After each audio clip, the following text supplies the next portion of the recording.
In this video, we are going to talk about struggling with money. You're not alone. So before starting this video, please like this video and subscribe to our channel for future updates. From recent high-profile bank failures to sky-high inflation and worries of a recession, many consumers are coping with financial stress as they try and keep their money safe, plan for the future, and simply try to make ends meet. In fact, more than half, 52%, of adults say money has a negative impact on their mental health, at least occasionally, according to Bankrot's 2023 Money and Mental Health Survey. Among those impacted by money worries, almost one-third, 29%, worry every single day. Financially struggling and lonely. Money's such a big topic, and such an emotive one too. Money is in so many everyday conversations, and the need for money is an absolute given. Many of us feel it's absolutely okay participating in debates, such as whether money buys happiness, whether money is the root of all evil or the lack of it is the root of all evil. And we love talking about what we would do should we win the big lottery, how it would change our lives. We can commiserate together about how hard it is to make ends meet in today's world, and how our companies are not giving adequate pay rises. What are the issues that really matter? We don't feel comfortable talking about our money situation, how much we have, how much we earn, and what we spend our money on, unless we found a real bargain somewhere. And we ask almost nothing about the situations of others. There are so many reasons for struggling financially. It's not just irresponsible people who struggle, or the young, or the very old, unforeseen life events that affect our financial situation can happen to anyone. Some obvious to everyone else and others totally hidden. So not casting judgment what led you to be financially struggling.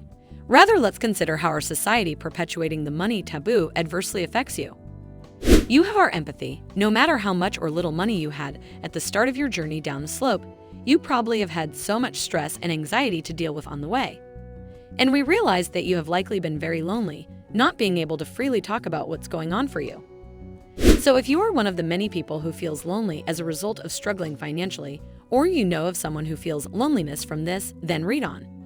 In fact, even if you suspect others might be lonely, and they stoically say they aren't, it's worth understanding those that are financially struggling and loneliness better. Loneliness. Feeling socially isolated occurs when people, like you, are not connected into their communities in a meaningful way. Society, other people, and we ourselves unwittingly contribute to loneliness. To name a few, loneliness resulting from financially struggling might be exacerbated when people who are not normally in debt are not able to connect with you struggling to get out from under it. Groups you're in expect that everyone contributes money equally on all occasions, and they have shamed others who couldn't pay. Loan companies made it sound easy to borrow, and now that you've got the loan you realize you can't pay it back and the penalties are really high. The rest of your family are also struggling, so no one wants to know about your struggles. You feel like a failure being in debt, so you don't get financial advice. You can't say no to your children and your friends, and you didn't think you'd live this long anyway. Find ways to earn more money. You can only cut a budget so far, and you'll want to be careful that your tight budget doesn't become a source of additional stress. With the price of consumer goods being higher than normal, line items in your budget are likely already under strain. It might be worth looking for ways to increase your income instead. Number 1.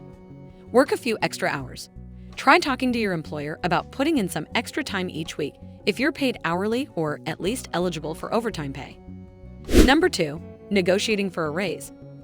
Given high inflation and a tight labor market, employers may be more willing to grant a pay increase. Number 3.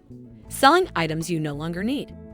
This could include things such as old furniture, clothing, toys, pet items, and tools. Number 4. Taking on a side gig. A side gig can be a good option for those who want a flexible way to pad their income alongside a full-time job.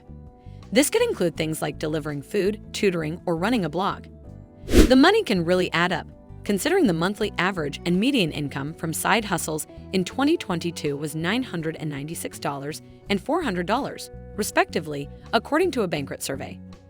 So this is our today's video. If you like our video, don't forget to subscribe to our channel or hit the bell icon. We will meet again with another interesting topic. Till then, stay safe and stay happy.